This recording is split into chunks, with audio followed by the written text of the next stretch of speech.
اور دلیل انہوں نے یہ دی کہ اللہ کریم نے قرآن مجید میں فرمایا ہے کہ انما یخشی اللہ من عبادہ العلماء، اللہ کے بندوں میں سے جو عالم ہیں وہ رب سے ڈرتے ہیں۔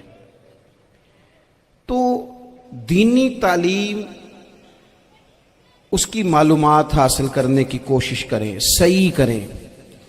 قرآن مجید کی ایک آیہ کریمہ کا کچھ حصہ جو میں نے تلاوت کیا، اس میں اللہ کریم نے فرمایا اپنے محبوب سے، کہا وَقُلْ رَبِّ زِدْنِی عِلْمًا، اے محبوب آپ میری بارگاہ میں یہ دعا مانگیں، آپ یہ عرض کریں کہ اے رب میرے علم میں اضافہ کر دے، اے مالک میرے علم میں اضافہ کر دے۔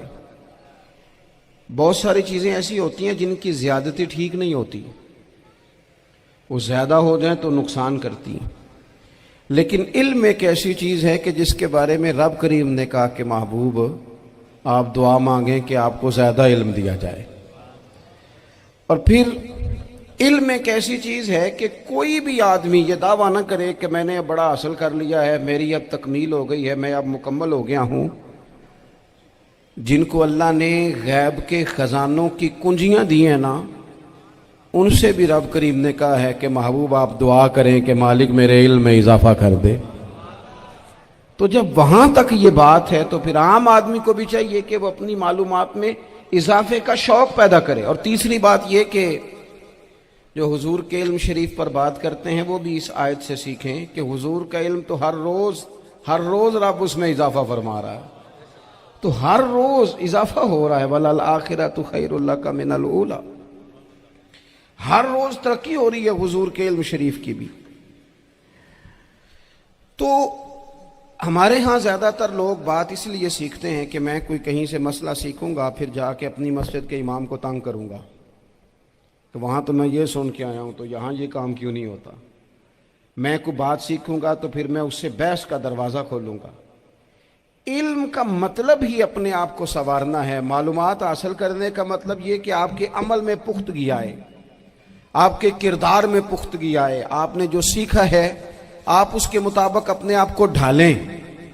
مسلم شریف میں موجود ہے، نبی پاک صلی اللہ علیہ وسلم نے دعا مانگی ہے، اے اللہ میں اس علم سے تیری پناہ مانگتا ہوں جو علم تو ہو پر نفع والا نہ ہو۔ جس بندے کے علم نے اسے نفع نہیں دیا، وہ کچھ سیکھ نہیں سکا اس سے، تو اس کا علم کسی کو کیا نفع دے گا۔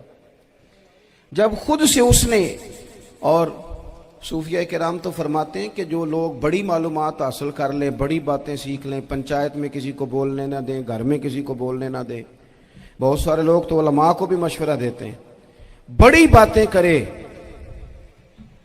لیکن عمل کے لحاظ سے بندہ زیرو ہو تو اہل دل فرماتے ہیں اس کی صحبت سے بچو۔ اسے بڑا پتہ ہے، بڑی باتیں آتی ہیں، بڑی باتیں کرتا ہے، لیکن گفتگو کی حد تک تو بہت بڑا ہے، عمل کے معاملے میں صفر ہے۔ بہت سارے لوگ مسجد کے حجرے میں میٹنگ ہو رہی ہوتی ہے اور وہ لمبی لمبی دلیلیں اور مشورے دے رہے ہوتے ہیں، نماز کا ٹائم آ جائے تو اٹھ کے چلے جاتے ہیں، کہتے ہیں میں اپنے محلے دی مسیتیں پڑھنی ہیں۔ کئیوں کو کام یاد آ جاتا ہے۔ فرمایا کہ شخص کے پاس معلومات بڑی ہوں لیکن عمل کے معاملے میں بندہ زیرو ہو تو اسے بچنا کیوں؟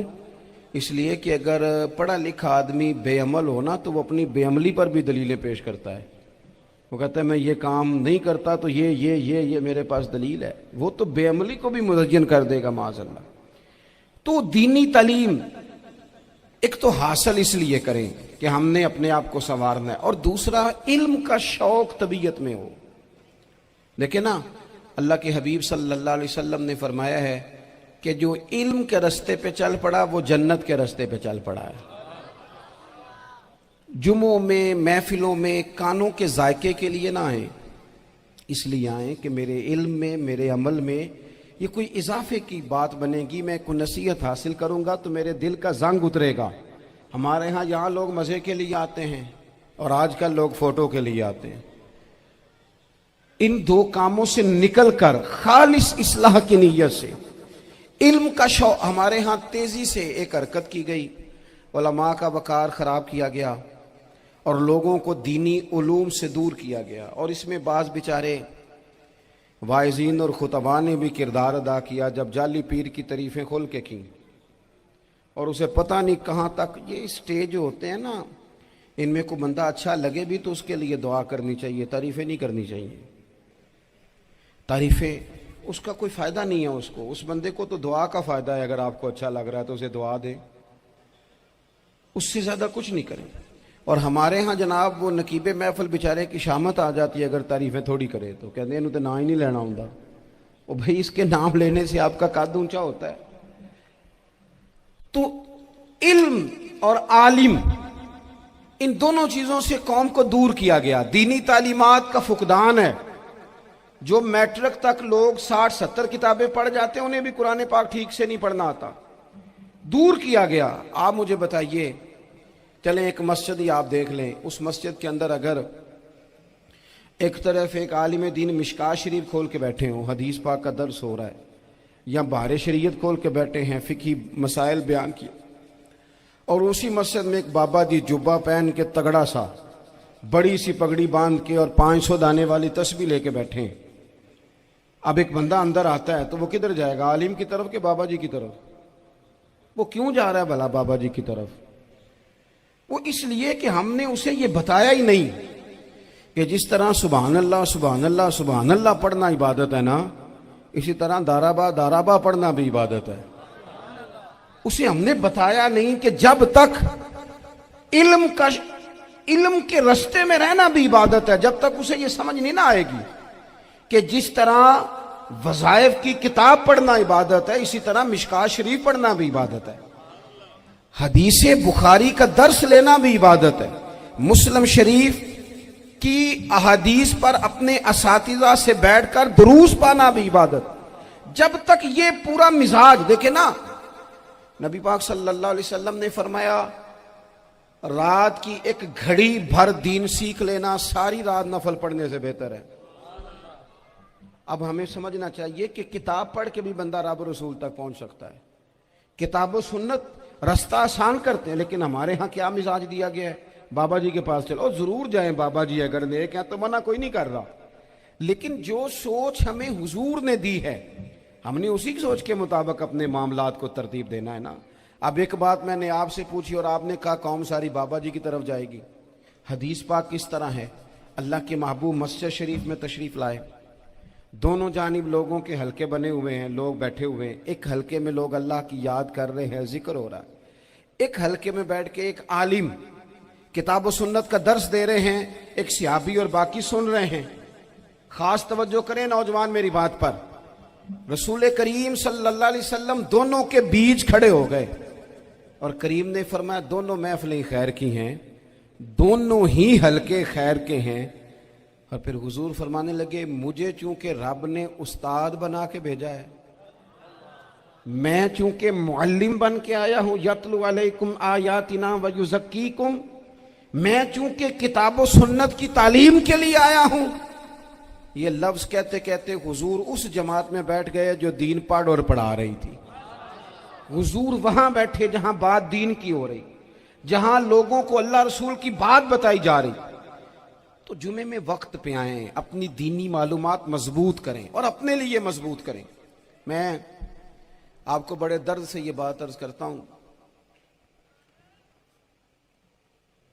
اگر دن میں 100 لوگ مسئلہ پوچھتے ہیں نا شریعت کا، تو ان میں 95 لوگ وہ ہوتے ہیں جو طلاق کا مسئلہ پوچھتے ہیں۔ والد صاحب نے، بیٹی کے والد صاحب نے 2 مہینے پہلے آرڈر دیا ہوتا ہے فرنیچر کا، بیٹے کی شادی ہو تو مہینہ پہلے شیروانی والے کو بھی کہنا پڑتا ہے، گاڑیاں بک کرانی پڑتی ہیں، میرج ہال بک، یہ سارے لوازمات ہم کرتے ہیں، سارا کچھ کیا، گاڑی سے گھر بسنا ہے، میرج ہال سے بسنا ہے، فرنیچر سے بسنا ہے، ہم نے سارا کچھ ان کو بتایا، لیکن کاش 2 گھنٹے بچی کسی معلمہ کے پاس جاتی، بچہ کسی استاد کے پاس جاتا، نکاح طلاق کے مسئلے بھی سیکھتے۔ میں دعوے سے کہتا ہوں اگر ہمیں پتہ چل جائے کہ 3 طلاقیں اکٹھی نہیں دینی چاہیے، کیونکہ دے دیں تو ہو جاتی ہیں، اگر ہمیں سمجھ آ جائے کہ نہیں دینی چاہیے، یہ مسئلہ بیان ہو، اور یہ والے مسئلے ہم محفلوں میں بھی نہیں بیان کر سکتے، اس لیے کہ لوگ کہیں گے مسئلہ تو وہ بیان کریں گے، اس پہ نعرے لگیں گے، آپ قوم کو یہ کیا بتا رہے ہیں؟ یہ تو چھوٹا عالم بتاتا ہے معاذ اللہ اس طرح کی باتیں، تو بڑی بڑی کوئی نقطے کی بات بتائیں۔ وہ جس طرح ہمارے ہاں وہ 1 گھنٹہ پہلے نہیں کہتے تگڑے ہو جو میں جملہ دینے لگا، وہ پتہ نہیں جملہ آ رہا ہے کہ ایٹم بم آ رہا ہے، تیار ہو جاؤ، جو میرا جملہ ضائع نہ کرنا، ادھر بھاگ کے چلا گیا ادھر بھاگ کے آ جاؤ، اللہ جانے وہ جس طرح کبھی لگتا ہے نا پٹاری سے، اللہ جانے کیا نکلے گا، میں جملہ دینے لگا ہوں۔ تو میں کہتا ہوں تو آرام سے بیٹھ کے بھی جملہ دے دے، تیرے جملے سے کیا نکلے گا؟ اور تو جملہ نہ دے، ہمیں کوئی آیت دے، تو جملہ چھوڑ ہمیں کوئی حدیث پاک سنا۔ یعنی ہر نقیب، ہر خطیب، ہر نعت خواہ اٹھ کے کہتا ہے سارا قرآن ہی حضور کی تعریف ہے۔ اور بھئی اگر سارا قرآن حضور کی تعریف ہے تو چند آیتیں پڑھ دے پھر، تو نے پڑھی تو ایک بھی نہیں اور تو کہتا جا رہا ہے سارا قرآن ہی حضور کی تعریف ہے۔ یہ والی تعریف بھی تو سنانا قوم کو، جو یہ بچے ان کے استاد انہیں سکھا رہے ہیں اور یہ سیکھ رہے ہیں، اس طرح بھی تو سفر کریں۔ تو میرے عزیز، اگر لوگوں کو مسائل کا پتہ چلے تو سینکڑوں گھر بچ جائیں تباہ ہونے سے، بڑے بڑے گھر بچ جائیں، لیکن مسائل نہیں آتے۔ میرے پاس مسئلہ پوچھنے کے لیے کچھ لوگ آ گئے، تو 4-5 سال کا بچہ بھی تھا جس کے والد نے غصے میں اپنی بیوی کو 3 طلاقیں دی تھی۔ تو چھوٹا سا بچہ، کپڑے بھی پھٹے پرانے، اور حالت بتا رہی تھی کہ غریبی ہے۔